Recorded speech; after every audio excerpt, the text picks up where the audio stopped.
Dan butuh waktu 3 tahun itu ya Mas, untuk sampai dari 2017 kemudian 2019 baru kemudian disebut itu ada nama-nama Rahmat Kadir dan Roni Bugis ya waktu itu terakhir. Kalau sebut nama itu di awal, tapi faktanya kan persoalannya orang yang kemudian dihadirkan di persidangan kan bukan itu. Yang menjadi menarik adalah saya tidak menemukan satupun alat bukti yang menunjukkan dia sebagai pelaku, kecuali hanya keterangannya dia. Kan aneh ini. Kita dulu publik ya dan masyarakat sipil juga selalu menuntut aktor intelektual diungkap gitu, Mas. Betul. Dari Mas Novel kemudian apa yang terjadi dengan Andri Yunus hari ini gitu. Tapi sepertinya sulit ya Mas. Sulit atau tidak ada kemauan buat itu? Iya, lebih tepatnya nggak ada kemauan. Kalau pemerintah nggak ada kemauan akan sulit. Tapi kalau pemerintah punya kemauan, rasanya apa yang sulit?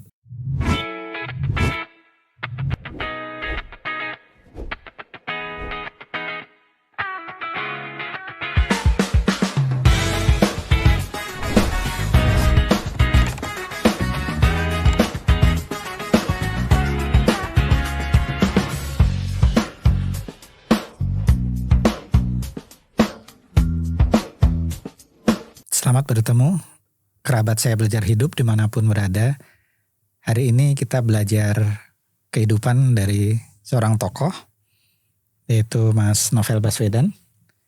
Yang hari ini juga gitu, kalau kita ngomong 11 April 2017, itu peristiwa yang sangat tragis kita sebut begitu. Karena pada saat itu Mas Novel sepulang sholat subuh di dekat kediamannya disiram air keras oleh orang tak dikenal.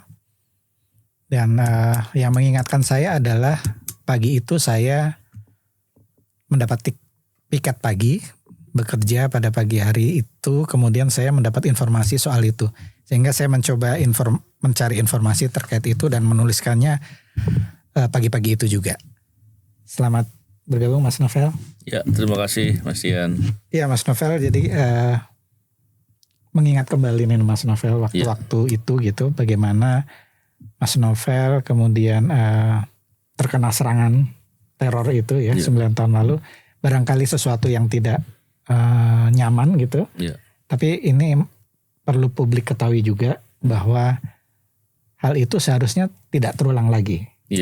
Dan kita lihat akhir-akhir ini kejadian seperti itu masih berjalan gitu sampai sekarang. Iya, betul. Kalau kita flashback gitu Mas Novel, bagaimana ya Mas peristiwa ketika itu? Ya, memang di bulan April 2017 di pagi hari saya itu diserang air keras. Dan penyerangan itu nggak spontan, nggak seketika dilakukan. Sebelumnya ada upaya mengamati, membuntuti dan seterusnya. Bahkan kalau mau ditarik lebih jauh lagi, saya sudah berkali-kali diserang. Bukan pertama kali itu diserang. Ancaman pembunuhan pernah, ancaman lain-lain pernah. Ditabrak ketika saya dulu naik sepeda motor ke kantor.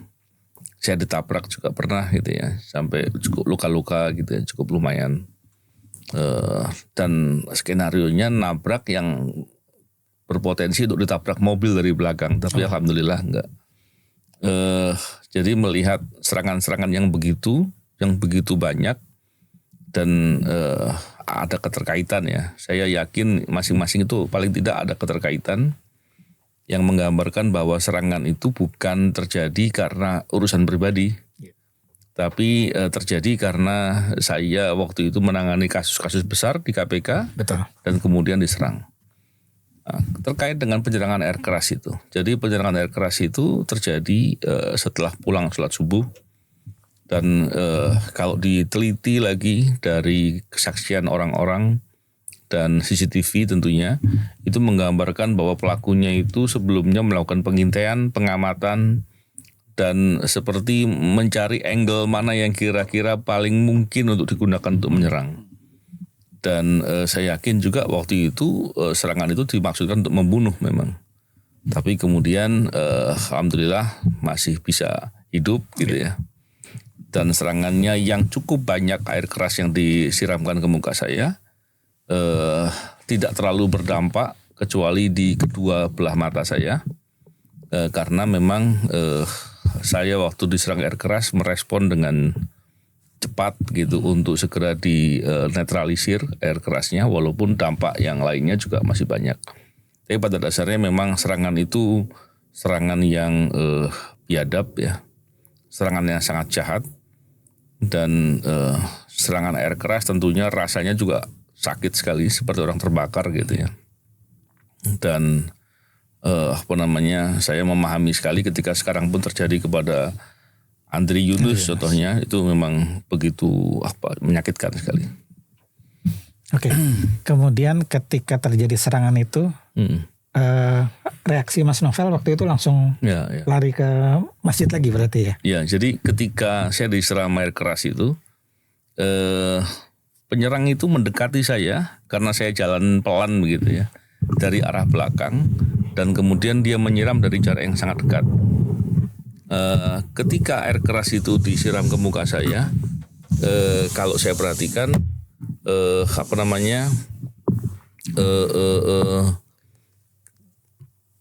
begitu disiramkan dia langsung berupaya mau lari dengan akselerasi gas motornya gitu ya. Tapi tentunya nggak bisa langsung spontan gitu. Dia berboncengan berdua. Peluang saya mengejar pelakunya itu besar. Saya bisa kejar, saya bisa dapatkan gitu. Dan tentunya di situ akan memudahkan untuk menangkap saat itu. Tapi karena sakitnya yang luar biasa, dan saya pernah mendengar orang yang disiram air keras itu biasanya akan hancur mukanya kalau nggak segera ditolong. Maka saya memilih untuk segera untuk mencari air. Pertama saya mencari di depan rumah tetangga saya itu, yang tempat di lokasi saya diserang. Saya mau mengakses pintu karena saya tahu di dekat pintu masuknya itu ada keran air. Tapi memang karena disiram itu kan membuat kedua belah mata saya nggak bisa lihat. Sehingga kalau saya memaksakan diri mencari air di tempat yang saya nggak pahami, maka akan makan waktu dan itu akan lama. Maka saya memilih untuk segera lari dan sambil berteriak sehingga orang banyak menolong. Dan memang persoalannya adalah orang ketika disiram air keras dia teriak sekalipun yang yang minta pertolongan dan menjelaskan bahwa contohnya saya gitu ya, saya disiram air keras. Orang yang menolong itu nggak bisa langsung merespon untuk menolong biasanya. Tapi orang, dan ini manusiawi ya, orang akan bertanya dulu, kamu kenapa disiram air keras? Tanya lagi, kapan? Barusan tadi. Dan banyak lagi pertanyaan-pertanyaan gitu. Tapi ketika saya disiram air keras waktu itu, saya nggak biarkan orang itu banyak bertanya siapapun. Saya cuma dorong dia untuk bisa membantu saya, menuntun saya ke tempat air. Dan airnya saya tahu di mana posisinya karena di depan masjid tempat saya sholat waktu itu ada tempat wudhu, dan di situ kemudian saya guyur air untuk bisa menetralisir sehingga dampak air kerasnya bisa segera diurai. Oke, kemudian waktu itu kan menjadi perhatian yang sangat masif gitu ya. Iya. Dari publik bahkan sampai luar negeri gitu Mas, bahwa seorang penyidik senior KPK disiram air keras pada subuh waktu itu gitu. Iya, iya. Kami kemudian mengikutinya, Mas Novel kemudian segera dilarikan ke rumah sakit. Kemudian bagaimana tuh Mas proses pengobatannya? Iya, iya. Jadi setelah saya tadi sambil diguyur air di depan masjid, saya meminta bantu tetangga untuk bisa mengambil mobil.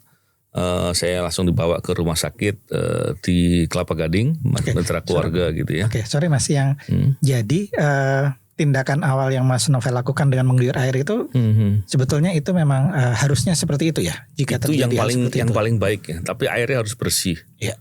Karena kalau airnya kotor tentu akan bisa infeksi. Oke. Jadi air yang digunakan ketika air itu bersih itu penting karena air keras itu ketika kena air tentunya lebih terurai, jadi lebih encer gitu. Semakin banyak semakin encer, dan ini akan membantu sekali. Saya lanjutkan lagi ketika saya kembali ke dibawa ke rumah sakit di Mitra Keluarga. Iya. Itu ketika sampai di UGD pun saya langsung dipersilakan untuk berbaring di bed yang dipersiapkan. Saya sampaikan saya minta diguyur dulu. Nah, artinya saya ke tempat air di situ yang yang memungkinkan untuk bisa diguyur, dan sampai kemudian langkah-langkah dipersiapkan sudah cukup, baru kemudian diperiksa dan dilakukan tindakan-tindakan pengobatan. Dan dokternya pun di mitra keluarga waktu itu melakukan tindakan dengan cara saya dibius total dan disiram air murni di muka, di area mata sebanyak-banyaknya, karena di situ tujuannya untuk menetralisir atau mengencerkan apabila ada air-air keras yang masih koruptif, yang masih merusak. Dan kemudian karena memang itu dampak selain dari kulit wajah waktu itu adalah bagian mata, yang paling penting adalah perlu tindakan segera, maka saya dibawa ke Jakarta Eye Center. Jakarta Eye Center diperiksa dan segala macam. Kemudian ada rekomendasi untuk dibawa ke Singapura. Di sana ada dokter spesialis untuk masalah kornea yang terpapar bahan kimia. Maka saya diperiksa di sana untuk menjalani tahapan-tahapan proses pengobatan. Ya, artinya proses ketika itu tuh sangat pelik ya Mas ya. Iya. Satu sisi publik segera ingin mengungkapkan siapa pelakunya. Betul. Sisi lain Mas Novel sebagai korban juga tentu saja menghadapi kendala dalam proses pengobatannya. Betul. Gitu, Mas ya. Kalau keluarga gimana Mas ketika itu? Ya, memang pasti kaget sekali. Ya, kaget, sedih, marah, ya, campur ya. Cuman begini, saya ketika itu tentunya dalam rangka melakukan tugas di KPK untuk memberantas korupsi, sadar sekali bahwa potensi serangan atau koruptor feedback lah gitu ya, itu sangat mungkin terjadi. Maka saya sudah pada posisi membangun kesadaran bahwa saya ada potensi mendapatkan resiko-resiko yang besar. Jadi ketika terjadi itu, keluarga juga saya sampaikan bahwa kesadaran bahwa kalau responnya hanya marah saja, maka justru membuat kita sakitnya 2 kali. Betul. Kita sudah sakit secara fisik, kita akan mendapatkan sakit lagi secara psikis, dan itu sangat merugikan. Oleh karena itu, saya ketika sedang sakit pun saya sampaikan kepada keluarga untuk tenang, untuk bisa memperbanyak doa, hal-hal yang sifatnya lebih positif. Walaupun saya sampaikan kepada keluarga untuk marah dalam konteks adalah mempersoalkan itu, tidak membiarkan dalam konteks kemudian narasi-narasi yang dibuat, pastikan ada saja kemudian narasi negatif atau framing yang dibuat seolah-olah ini masalah pribadi dan seterusnya. Marah dalam konteks mendorong agar ada upaya penegakan hukum yang sebaik-baiknya. Marah dengan harapan para pelaku bisa dikejar sehingga tidak berdampak berbuat lagi yang berbahaya buat orang-orang lain. Jadi hal begitu saya sampaikan. Cuman poin paling utama adalah saya sampaikan untuk membangun keinsafan bahwa segala sesuatu ada takdirnya dan harus sabar menghadapi segala sesuatu. Dalam konteks jangan sampai kita terluka dari 2 sisi, fisik maupun psikis, gitu kurang lebih. Tanggapan saat itu beragam itu Mas, waktu itu. Ada yang satu sisi gitu bahwa sepertinya itu dibuat sendiri gitu ya. Ada saja kan ketika itu ya, rumor seperti itu berkembang juga. Tapi kan kemudian kita gitu melihatnya mana mungkin lah orang melukai diri sendiri sampai seperti itu.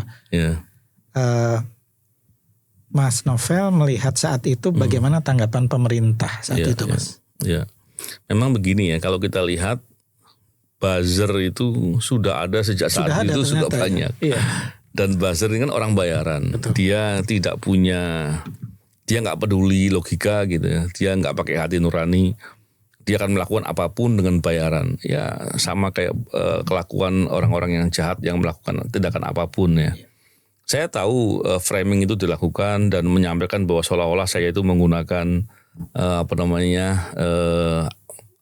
seolah-olah saya diserang padahal enggak gitu ya.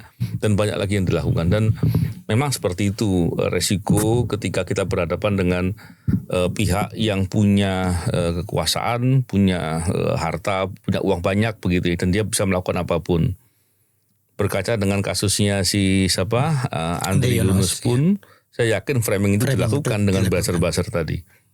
Saya juga mengalami hal yang serupa. Bahkan waktu itu sampai ada seorang perempuan yang saya melihat itu nggak terlalu penting tapi sehingga saya lupa namanya gitu ya. Itu sampai membuat pernyataan-pernyataan yang berlebihan dan saya nggak pada posisi juga ingin melaporkan dia karena dia nggak penting sekali. Ya. Tapi poinnya adalah betapa buzzer-buzzer itu memang ada. Betapa orang-orang yang ingin menyakiti dari beberapa aspek itu melakukan dengan masif dengan terus-menerus gitu. Sehingga kita nggak boleh kalah poinnya itu. Yang kedua terkait dengan bagaimana respon pemerintah. Respon pemerintah yang waktu itu didorong untuk membentuk tim pencari fakta nggak melakukan. Sehingga belakangan kemudian dibentuk tim dari KPK dan dari Polri, tapi saya sejak awal mengatakan itu nggak akan efektif dan ternyata benar nggak efektif. Pada dasarnya kalau serangan yang sifatnya terorganisir seperti itu tidak dibuat tim pencari fakta, itu menggambarkan bahwa pemerintah nggak sungguh-sungguh, nggak ada kemauan. Yang kedua, kalau kita lihat setiap kasus serangan kepada aktivis atau orang-orang yang punya punya kemauan untuk membantu kepentingan publik dengan konsisten, bahkan melawan orang-orang besar, orang-orang yang punya kepentingan atau punya kekuasaan gitu ya. Itu kalau dibiarkan kasusnya justru malah tidak terungkap gitu. Ataupun kalau terungkap sekedarnya, itu pun dihukum ringan. Jadi ini sebetulnya jadi pembelajaran ya. Oleh karena itu di kasusnya Andri Yunus ini yang sekarang ini terjadi, saya pun menyampaikan dengan terus-menerus agar tim pencari fakta itu dibuat. Masa kita terus salah gitu ya. Kita nggak belajar dari masa lalu gitu. Termasuk di kasus saya serangan itu yang kemudian kasusnya nggak terungkap, justru malah dieliminir di persidangan dan seterusnya. Kurang lebih seperti itu. Dan butuh waktu 3 tahun itu ya Mas, untuk sampai dari 2017 kemudian 2019 baru kemudian disebut itu ada nama-nama Rahmat Kadir dan Roni Bugis ya waktu itu terakhir.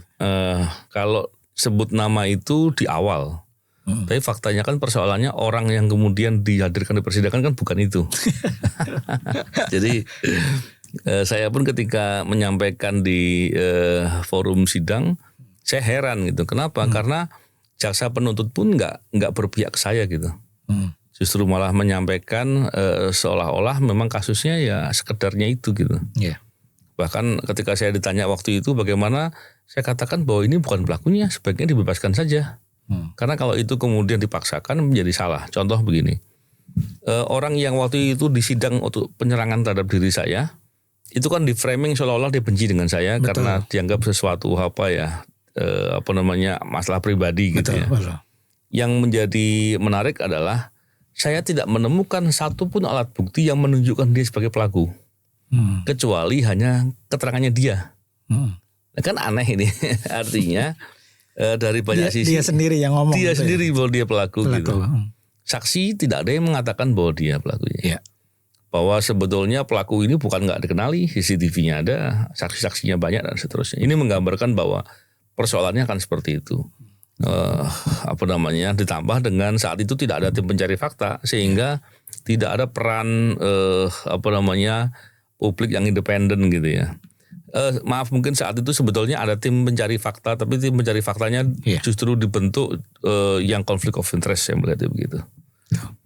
Dan vonis yang diberikan juga 2 tahun dan 1,5 tahun. Iya kurang lebih seperti itu.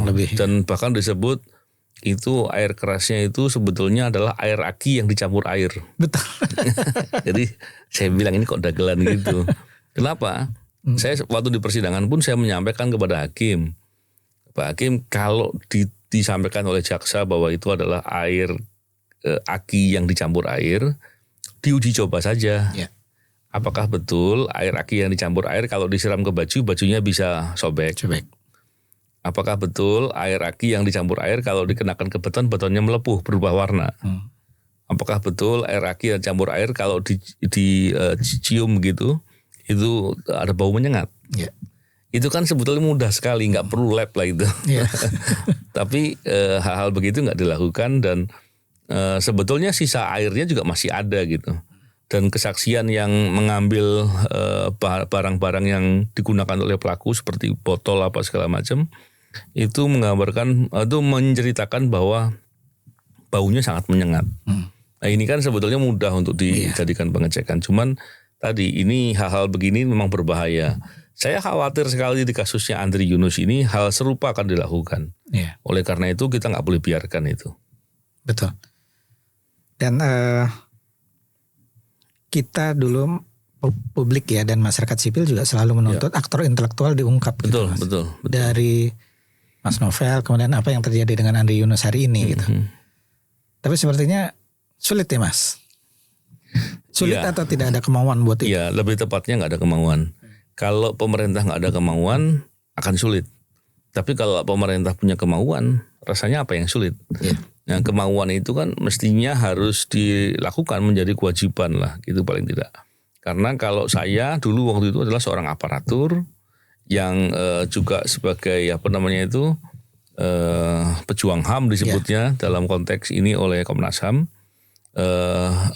Ketika orang yang memperjuangkan HAM, maka dia negara punya kewajiban melindungi. Perlindungannya mesti harus lebih kuat gitu. Bahkan kalau dalam beberapa konvensi soal anti korupsi itu ada kewajiban negara, Indonesia termasuk sebagai negara peserta di beberapa konvensi itu kewajibannya untuk melindungi aparatur yang bertugas memberantas korupsi. Yeah. Kalau itu nggak dilakukan justru sebetulnya malah salah gitu ya. Tapi mestinya nggak perlu harus ada konvensi, itu sudah kewajiban yang sangat mendasar ya harusnya. Karena kalau penyerangan kepada aparatur itu kemudian dibiarkan atau dihukum ringan, maka orang berani lagi berbuat. Begitu juga dengan para aktivis yang memperjuangkan kepentingan publik, dalam hal ini pejuang HAM seperti Andri Yunus. Kalau diserang, maka orang besok lagi akan ada yang berani menyerang dengan seperti itu. Dan saya khawatir orang akan takut untuk berperan untuk membela kepentingan negara, kepentingan publik dengan sebagai pejuang HAM. Iya. Dan sebelum Andri Yunus kan sebetulnya ada penyerangan dengan modus yang sama, penyiraman air keras kepada aktivis lingkungan di Bangka Belitung 17 Februari lalu gitu ya. Jadi kalau melihat pola-pola ini gitu, itu kan kita harus optimis apa tidak ya bahwa dalangnya ini harusnya kan diungkap gitu. Kalau pelaku lapangan yang seperti Mas Novel alami tadi bahwa di awal pasti disebutkan pelakunya A dan B misalkan. Sementara dalam kasus Andri Yunus saya ngikutin pendapat Mas Novel dari awal. Mas Novel bilang nggak mungkin untuk Andri Yunus ini hanya 2 orang dan kemudian disebut 4 orang sekarang. Saya waktu dari awal bilang lebih dari 10. Lebih dari 10 Mas Novel sebut itu ya. Nah sebetulnya itu kan aksi-aksi intelijen seperti itu ya Mas ya untuk melakukan tindakan seperti tadi itu. Iya karena begini. Kalau serangan yang terorganisir seperti ini, itu pasti ada fase di mana mereka melakukan perencanaan. Dia mungkin melakukan pengamatan, melakukan pembuntutan, dan memilih siapa yang mau diserang. Nah, ketika kemudian ada proses-proses seperti itu pasti ada rapatnya. Ada briefingnya, ada kesadaran bahwa mestinya aktor intelektualnya kalaupun ada apa-apa ada yang lindungi gitulah kurang lebih. Oleh karena itu mengungkap hal seperti itu dengan lebih jelas itu tentunya penting karena hal-hal serupa jangan sampai kemudian dianggap sepele, dibiarkan.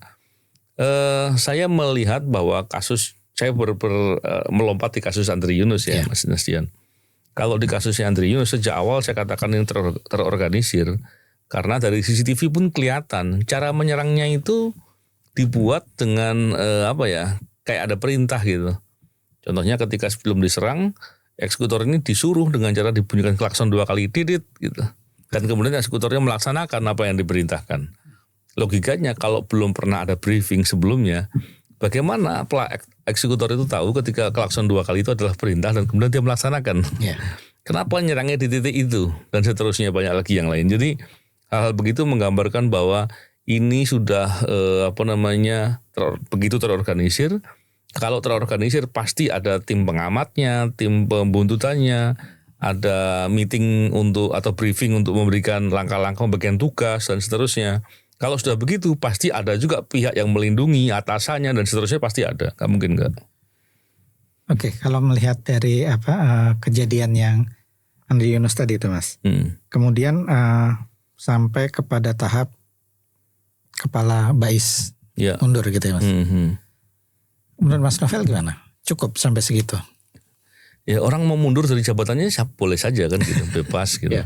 Cuma persoalannya adalah harusnya sebagai pimpinan dia harus deteksi ini sebetulnya siapa yang berbuat. Atau pimpinan yang lebih atas lagi harus meriksa ini ketika mundur ada terkait apa tidak.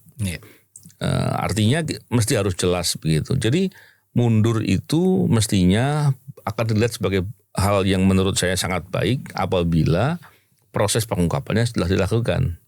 Kalau proses dilakukan, ternyata yang terlibat begini-begini dan seterusnya, terus kemudian sebagai pertanggungjawaban atas sebagai atasan bertanggung jawab mengawasi dan kemudian ada terjadi seperti itu, maka dia mundur. Itu bagus gitu. Tapi kalau di awal mundur dan prosesnya kemudian pengungkapannya seperti tidak terlalu kelihatan di publik, ini menurut saya ya nggak ada kaitan dengan mundur dalam konteks yang saya sampaikan tadi. Gitu. Oke, kemudian saat itu gitu Mas Novel memberikan satu ungkapan gitu yang kemudian banyak dikutip orang nih. Saya harus baca nih. Iya. Berani tak kurangin umur, takut juga tak menambah umur. Iya. Kemudian jadi jangan pilih takut karena membuat Anda tidak berguna. Iya. Nah waktu itu Mas Novel menyampaikan itu tuh pesan apa yang ingin diberikan kepada publik? Iya. Jadi memang begini ya, kalau saya menyampaikannya mesti hati-hati jangan sampai salah persepsi orang begitu. Sejak awal ketika saya diserang atau mundur lagi lah sebelum saya diserang. Ketika saya menyadari bahwa saya bekerja di suatu pengabdian lah. Saya katakan pengabdian ini bukan hanya sekedar bekerja. Kalau bekerja kan sifatnya seperti orang melakukan sesuatu dapat gaji gitu, dapat penghasilan. Tapi kalau pengabdian lebih dari itu. Ini pengorbanan, ini perbuatan sesuatu untuk kepentingan negara dan kadangkala perlu pengorbanan. Pengorbanan ini bukan hanya pengorbanan waktu, bukan hanya tenaga dan seterusnya. Dalam hal tertentu memang pengorbanannya bisa lebih jauh dari itu. Tapi yang lebih penting adalah kita tuh lihat korupsi di Indonesia itu begitu parahnya dan dampak atas praktek korupsi itu begitu luar biasa. Ini bukan hanya terkait dengan kemajuan yang kemudian jadi terhambat atau terhalang kesejahteraan dan seterusnya, tapi lebih dari itu. Bagaimana kalau kita lihat betapa banyak kerusakan lingkungan yang terjadi. Betapa banyak korban atas kerusakan lingkungan yang terjadi. Dan itu terjadinya karena praktek korupsi. Karena fungsi regulasi, pengawasan, penegakan hukumnya nggak berjalan. Kalau kita lihat lagi berapa banyak orang yang kemudian menderita karena suatu kelaparan barangkali. Atau karena suatu kemiskinan. Atau karena suatu perlakuan yang tidak adil. Masalah pendidikan yang seharusnya dia orang itu bisa mendapatkan pendidikan yang terbaik kepada anak-anak di Indonesia dan kemudian itu terlewatkan gitu ya. Dan banyak lagi yang lain dan itu semua terjadi karena praktek korupsi. Ketika kita berjuang untuk memberantas korupsi, disinilah yang saya katakan sebagai pilihan perjuangan untuk melakukan sesuatu. Dan itu suatu hal yang luar biasa. Kalau kembali lagi kita mau kaitkan dengan spiritual begitu. Kita tahu kita hidup itu sebentar. Dan mati itu pasti. Setelah itu semua dipertanggungjawabkan. Kita berbuat baik akan kembali kepada diri kita. Kita berbuat jahat kembali kepada diri kita. Oleh karena itu saya dari awal ketika melihat bahwa ini suatu peluang perjuangan yang sangat luar biasa. Maka saya melakukan dengan sungguh-sungguh. Nah, ini yang menurut saya itu poin yang mesti harus dilihat. Yang kedua, sebagai seorang muslim, saya sangat meyakini bahwa segala sesuatu ada takdirnya. Dan tidak mungkin terjadi sesuatu kecuali yang telah ditakdirkan. Dan takdir pasti baik. Walaupun kita tidak berarti permisif ketika ada orang berbuat jahat ya. Kita berarti takdir udah ada diam, enggak begitu. Kita tetap harus tidak membiarkan atas setiap kedoliman dan kejahatan. Nah, dalam konteks ini saya mau gambarkan bahwa betapa kalau kita punya kesadaran seperti itu, maka poin kita adalah bagaimana kita memastikan kita sedang berbuat kebaikan.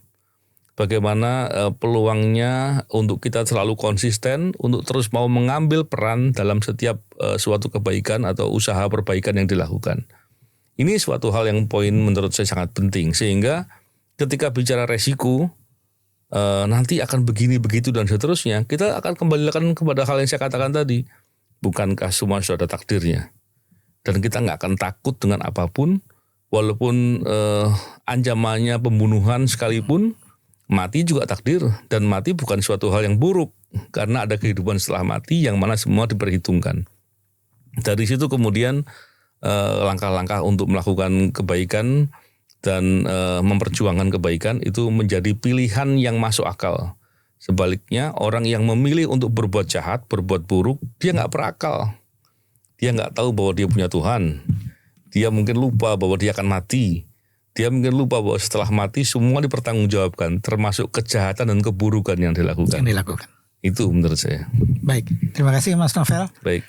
Untuk pertemuan hari ini, Kerabat Saya Belajar Hidup, kita banyak belajar kehidupan dari Mas Novel Baswedan, ex-penyidik KPK, yang lagi-lagi mengingatkan kembali pada 11 April 2017, itu adalah peristiwa yang sangat menggugah kita pada waktu itu semua untuk kemudian kita mengingat bahwa perjuangan anti korupsi harus terus dilanjutkan. Terima kasih Mas Novel sekali lagi. Sama-sama, terima kasih. Salam Saya Belajar Hidup.